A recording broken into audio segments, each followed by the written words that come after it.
बोलो प्लीज। क्यों Vikram? Why would you do this? हम बचपन से दोस्त हैं। हमारी दोस्ती क्यों खराब कर दी तुमने? See Vikram, I don't.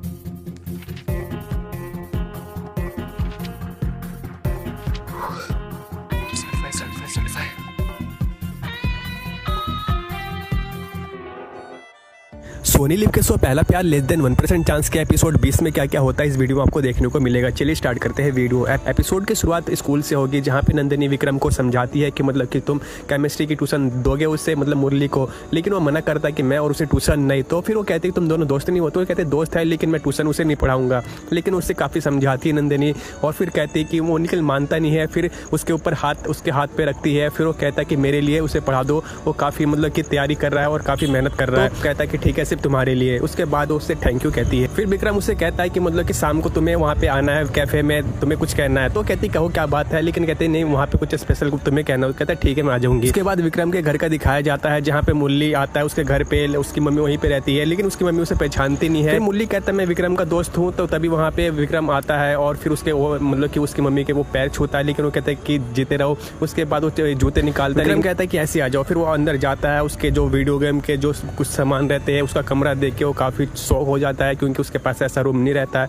उसकी चीज़ों को देखता है। फिर उसकी नज़र उसकी और उसके पापा की फोटो पे जाती है और पूछता है कि मतलब कि तुम्हारे पापा आर्मी में है। तो कहती है हाँ। और कहता है मैं भी आर्मी ज्वाइन करूंगा और तुम। लेकिन अभी विक्रम की मम्मी मुरली और उसके लिए कुछ खाने पीने के लिए चीज़ें लेके आ जाती है, लेकिन वो मना करता है। फिर विक्रम वहाँ पे उसको विक्रम को दे देती है और फिर मतलब कि वो पूछता है कि तुम्हें किसमें प्रॉब्लम है। तो फिर वो बताता है इस चैप्टर में केमिस्ट्री की। तो फिर उसे वो इंग्लिश में समझाने लग जाता है, जो कि मतलब कि जो उसने किताब में पढ़ा था। लेकिन मुरली कहता है कि ये सब तो किताब में लिखा हुआ मुझे समझना है। तो फिर उसे अच्छी तरह समझाता है और एग्जाम्पल के साथ समझाता है, जो कि उसको काफ़ी अच्छे से समझ में आता है। वो कहता है कि आज के लिए इतना ही, मुझे कहीं पे जाना है। तो मुरली पूछता है कि कहाँ पे जाना है, लेकिन वो कहता है कि तुमसे मतलब तुम। फिर विक्रम कहता है कि सिर्फ नंदिनी के तुम्हें ट्यूशन दे रहा हूँ, आदत में डाल लेना। लेकिन मुरली भी कहता है मुझे भी तुम्हारी शक्ल देखना नहीं है। फिर विक्रम कहता है कि क्या बोला। फिर वो कहता है कि मतलब कुछ बहाने बना देता है और फिर कहता है कि आज के लिए इतना ही। फिर वो जाने लग जाता है, लेकिन उसे बोलता है कि एक मिनट रुको। फिर कहते तुम पोइट्री पढ़ते हो ना, यानी कविता। तो कहते कि हाँ। तो फिर विक्रम मुरली को कहता है क्या तुम मुझे एक रोमांटिक पोइट्री बताओगे हिंदी में। तो कहते हैं ठीक है, लेकिन किसके लिए। लेकिन वो फिर बहाने बनाएगा कि मतलब कि वो मेरे पापा के लिए। तो वो कहेगा कि तुम ये रोमांटिक अपने पापा को कविता पोइट्री सुनाओगे। लेकिन वो कहते हैं कि मम्मी को भेजते रहते, तो मैं भी थोड़ा इंप्रेस करने के लिए मैं तुम्हें से सीखना चाहता हूँ। फिर मुरली उसे पोइट्री सिखाता है, थोड़ी सी बहुत गलती होती है, फिर मुरली उसे ठीक कर देता है। कैफे का देखने को मिलता है जहाँ पे नंदिनी पहले से ही विक्रम का वेट करती है। फिर विक्रम वहाँ पे आता है उसके गिफ्ट लेके और साथ में जो कुर्सी पर रहता है उस पर रख देता है। और फिर वो पूछती कि मतलब इसमें क्या है। तभी इसी कैफे में दीपू नेहा के साथ बैठा रहता है।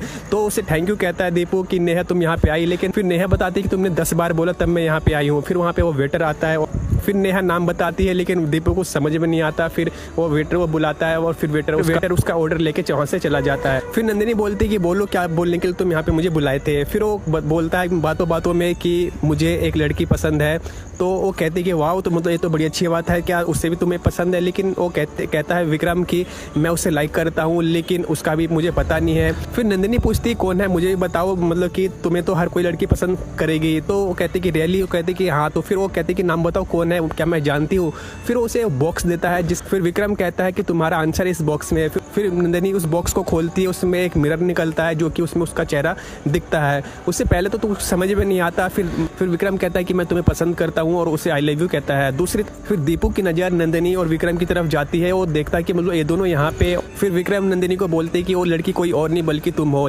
फिर नंदिनी विक्रम को बोलती है कि हम बचपन से दोस्त है, इसे दोस्ती रहने दो, क्यों दोस्ती को खराब कर रहे हो। तो फिर वो बोले कि तुम्हारी फीलिंग हम समझते हैं। विक्रम कहता है कि मुझे तुम्हें अपसेट करने का कोई इरादा नहीं था। लेकिन फिर वहाँ पे वो थोड़ी सी नोकझोंक उनके बीच में होगी और फिर नंदिनी वहाँ से चली जाएगी। और ये सब दीपू वहाँ पे खड़ा होकर देख रहा होगा। दीपू से फिर वेटर पूछता है कि मतलब क्या ऑर्डर है क्या।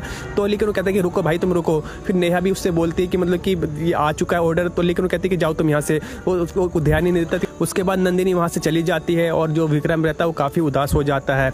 उसके बाद दीपू पीछे मुड़ के देखता है और फिर दीपू वेटर को कहता है कि मतलब कि मैडम से पूछो क्या चाहिए। तो फिर वेटर कहता है कि मैडम तो गई। फिर दीपू नेहा को इधर उधर देखता है, लेकिन वो भी जा चुकी होती है। उसके बाद मुरली के घर का दिखाया जाता है जहाँ पे मुरली पढ़ाई कर रहा होता है, खड़े होकर इधर से उधर उधर से उधर वो खड़े होकर पढ़ाई कर रहा था, वो याद कर रहा होता। तभी उसकी बहन उसे परेशान करती है, वहाँ पे खड़े होकर फ़ोन चलाती है और उसे डिस्टर्ब होता है। तो मुरली कहती है कि भाई तू यहाँ से जा, मुझे पढ़ाई करने दे। तो उसकी बहन कहती है कि रूम मेरा भी है। मुरली की बहन मुरली को कहती है कि मैं जब रतलाम जाऊंगी तो मैं बहुत मिस करूंगी, मैं किससे लड़ाई झगड़ा करूंगी। तो फिर वो उसका भाई कहता है कि मैं भी तुम्हें मिस करूंगा और तू चले जा यहाँ से। फिर मुरली की बहन कहती है मुरली को मुझे पता तुम किस लड़की के लिए पढ़ाई कर रही हो और उसी के लिए तुम पढ़ाई कर रहे हो ना। तो मुरली कहता है ऐसा कुछ भी नहीं है, तू चले जा यहाँ पे, मम्मी को बुला के तेरी पिटाई करवा दूंगा। फिर वो मम्मी आवाज लगाता है मुरली, फिर वहाँ से वो इसकी बहन चली जाती है। टेबल पे बैठ के पढ़ाई करने लग जाता है। तभी दीपू का बार बार उसके पास फोन आता है लेकिन वो काट देता है। फिर वो उठाता है और कहता है कि बता भाई मुझे डिस्टर्ब मत कर। मैं फिर दीपू बताता है कि आज कैफे में क्या हुआ, लेकिन मुरली कहता है कि मुझे तेरी और नेहा की बातें नहीं सुननी। लेकिन वो मतलब कि नंदिनी की बात बताने वाला होता है जो विक्रम के साथ हुआ, लेकिन वो सोचता है कि मतलब कि बिजी है पढ़ाई में तो उसे डिस्टर्ब होगा तो फोन काट देता है। उसके बाद वो फिर सोचता है कि मतलब कि मुझे नहीं बताना चाहिए। दीपू सोचता है कि मुझे अभी मुरली को नहीं बताना होगा कि जो अभी विक्रम और नंदिनी का बीच में कैफे में हुआ था, और उसके बाद वो फिर वो फोन रख देता है। उसके बाद नंदिनी के घर का दिखाया जाता है जहाँ पे नंदिनी अपने रूम में विक्रम ने जो कहा था कैफे में सब कुछ याद करती है और काफी वो अपसेट से रहती है। उसके बाद घर के नीचे का दिखाया जाता है जहाँ पे नंदिनी के जो भी फैमिली मेंबर रहते हैं सब खाना वगैरह खा रहे होते हैं, लेकिन नंदिनी वहाँ पे नहीं होती। नंदिनी के चाचा कहते हैं पुलिस प्रोटेक्शन तो हट गई है, यानी कि मतलब कि आपका हाई प्रोफाइल केस कंप्लीट हो गया है और जीत आप ही की होगी। उसके पापा कहते हैं कि अभी रिजल्ट आना बाकी है। फिर उसके पापा कहते हैं कि मतलब कि हमने जो हमारे साथ गद्दारी की थी हमने उसको तो ऐसे बख्श दिया। फिर नंदिनी के पापा बताते हैं कि जो विनोद शर्मा है उन्होंने हेरा फेरी की थी और हमें फिर उनको ऐसी नौकरी से निकाल के उनको ऐसे उन्होंने छोड़ दिया। फिर वो बोलते कि मतलब वही जो मुरली के पापा जो नंदिनी जिसकी दोस्त है तो कहते कि मतलब कि नंदिनी के साथ उसको ऐसे रखना ठीक नहीं है, संगत का असर पड़ सकता है। लेकिन नंदिनी के दादाजी समझते हैं और कहते हैं कि मतलब कि जो बाप करे जरूरी है उसका बेटा भी ऐसे करे, आदमी अपने कर्मों से आगे बढ़ता है। उसके बाद दादाजी कहते हैं कि मतलब नंदिनी दिख रही, तो कहते हैं कि हम बुला लाते हैं। तो उसके दादाजी वहाँ पे फिर नंदिनी के दादाजी नंदिनी के पास जाते हैं उससे बुलाने के लिए। फिर नंदिनी अपने रूम में उदास रहती है। फिर नंदिनी के दादा नंदिनी के रूम के डोर को नॉक करते हैं और फिर बोलते कि मैं आ सकता हूँ कि अगर तुम बिजी नहीं हो तो। फिर वो कहती है कि आइए आप दादाजी। तो फिर उसके दादा पूछते हैं कि आप हमसे नाराज है या खाने से नाराज है। तो फिर वो नंदिनी कहती है कि हम आपसे क्यों नाराज होंगे। तो फिर बोलते कि बात क्या है बताओ, लेकिन वो कहते हैं कि मतलब कि नहीं कुछ बात नहीं, ऐसी कुछ वैसी मैं नीचे नहीं आई। लेकिन उसके दादाजी कहते हैं कि मैं ऐसी जज नहीं बन गया, बताओ क्या प्रॉब्लम है। तो सोचती कि मैं बताऊं या ना बताऊं। फिर नंदिनी बातों ही बातों में बताती कि अगर कोई दोस्त दूसरे दोस्त थे कुछ ऐसा एक्सपेक्ट कर ले जो उसको दे नहीं सकती तो क्या उसे मना कर देना सही है। तो फिर वो उसके दादाजी समझ जाते हैं, वो कहते हैं कि मतलब कि वो दोस्त कोई लड़का है। फिर नंदिनी बहाने बनाएगी ऐसी कोई बात नहीं जैसे आप सोच रहे हैं, लेकिन वो कहते हैं कि मैं जज हूँ, मैं समझता हूँ।